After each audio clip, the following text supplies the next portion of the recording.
2015 Subaru Forester. We're going to be doing the drive-by system. It's the 4-channel, 4-camera with the hardwire kit.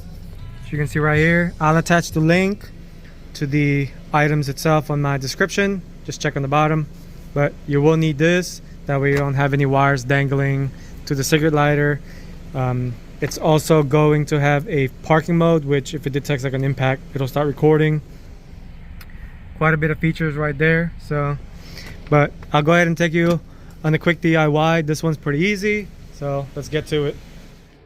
I just did a quick unboxing. So when you take everything out, it'll have the cigarette lighter, which we're not going to need. Here's the rear view camera, the mounting bracket, miscellaneous little things. This is the hardwire kit, and it's pretty much it has a low voltage protection. So in an event it drops down to about 11.8 volts, then it'll just shut down the camera itself. That way it doesn't drain your battery. So from the resting of a battery is about 12.5. So whenever it gets triggered, say like somebody hit it, drive, and it starts recording, in an event it does drop down to 11.8, it'll stop recording to protect the battery from draining. So that's a cool feature from drive-by itself. But other than that, we're going to go ahead and start running this wire first, along with running this all the way to the back, and I'll show you how to do that. So here's me prepping the plug. This is the rear view camera plug, and then this is the USB power. So I went ahead and added some fleece tape just to kind of prevent it from vibrating and things like that. It'll also protect the wires a little bit once I run everything behind the headliner. So let's go ahead and do that. Here we are so far. Let's kind of run it along the headliner, and it's going to tee off about right here, as the rear camera is going to be going this way, and then the power is going to go that way. So far I have the wire going in to the bottom right here, prepared for the fuse box that we're going to be tapping into. The rear cameras, so far I have it right here, so I'm going to go ahead and hop on the back seat and continue running that.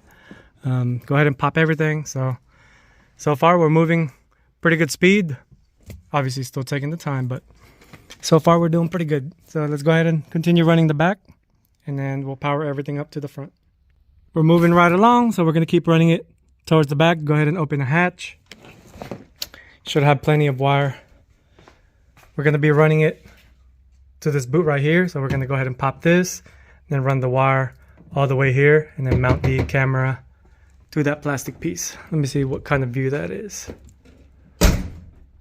Looks like we're going to have to mount it just a tad bit lower. I'm going to try to see with the bracket. That way you can see the back view pretty good. So here's the next step. Go ahead and pop this, what do you call this? The little rubber seals. Pop this boot off, because you're going to be running the wire inside here to protect it. And it's going to come out up here. But I did add a little bit of that fleece tape, since it's going to be in this hole, just kind of protect it a little bit. So I got everything just kind of zip tied here, the excess. Now, as you can see, you'll see a tape right here holding the camera itself and the plug itself. I just added like a fleece tape in there and then tape. You don't really have to do it, but it's just more like, I guess, a peace of mind type of thing. That way it doesn't vibrate off. Not that it would, but like I said, it's just something I do. So I went ahead and found the center and then sanded it a little bit. That way the wire doesn't rub on to anything. That's where the wire is going to be going through. So let's go ahead and put the panel back on and then see how it looks. Here's the camera so far. Obviously it's not mounted. I'm going to go ahead and power the camera first before even mounting this. That way I know where to put it. I'm assuming somewhere around closer to the glass. But as you can see, that's why you got to have that little notch. That way it doesn't cut your wire up. I did have to make a little revision for the back.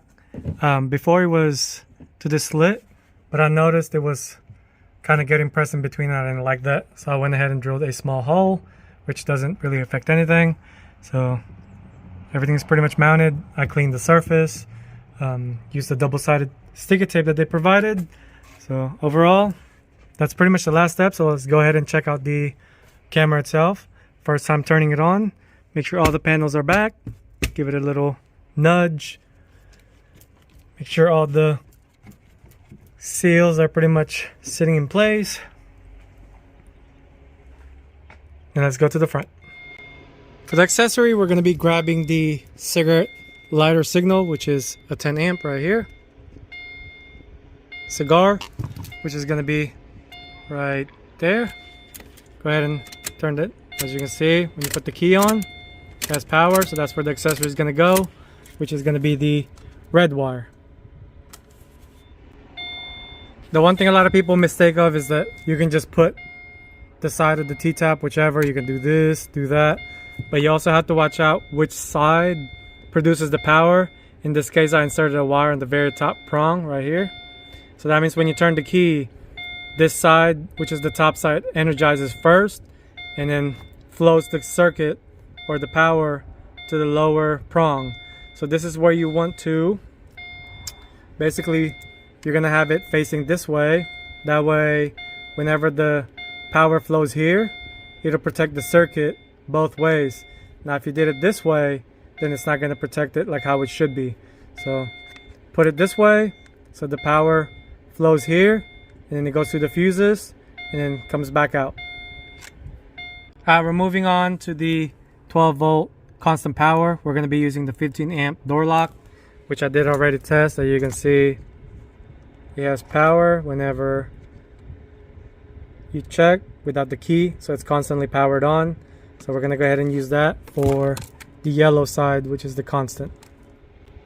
Alright, like I said before, this one, the 12 volt side, is the bottom prong. So what you have to do is basically have this side, which is the top, to be facing this way, upside down, because you want the power to go here on the bottom and then flow. That way it'll protect the circuit. So it's basically the upside down version of this. Here's everything so far. Went ahead and drilled a ground right there, but you do have to pop this off, which is held by one screw down here on the side, and the whole thing just kind of snaps off. So I'm gonna go ahead and put everything back, mount the camera, and then clean all this up. So here's everything so far. I just kind of held it, zip tied it, that way nothing moves. Double check. Went ahead and zip tied everything neatly right here. That way it's out of sight, out of mind. So we're gonna go ahead and pretty much get on the top and mount the camera. Alright, before we mount the camera, we're just gonna have to just kind of test everything just to make sure it's gonna be in the spot where the customer is gonna want it. Generally, it's the best spot is the middle. It's about like right here. That way the customer can also point the camera to the sides and obviously the visibility on the front. So let's go ahead and do that. Make sure you clean the surface with alcohol wipe just to get a little bit of the dust or oil or whatever that's in there that's going to prevent the adhesive 3M double-sided to stick. So once you get that situated, go ahead and wipe it down real quick. Let it dry and then stick on the camera itself. First time turning it on, key in ignition.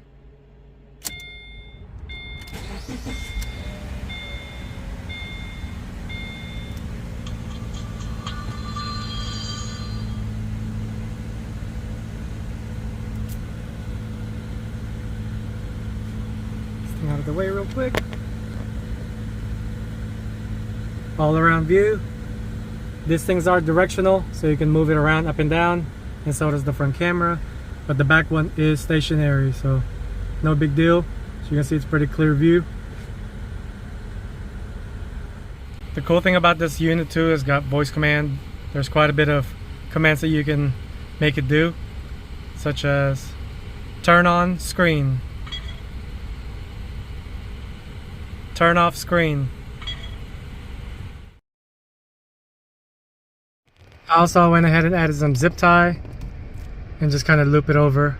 You're not really going to see that once everything is on, but you do need to give it a little bit of slack. That way it has a little bit of play for when it's bouncing around, moving around, all sorts of things. But overall, this is a pretty cool system. I did find out that it has voice control, so you can turn off turn on the screen, take a photo, things like that. So it's pretty cool.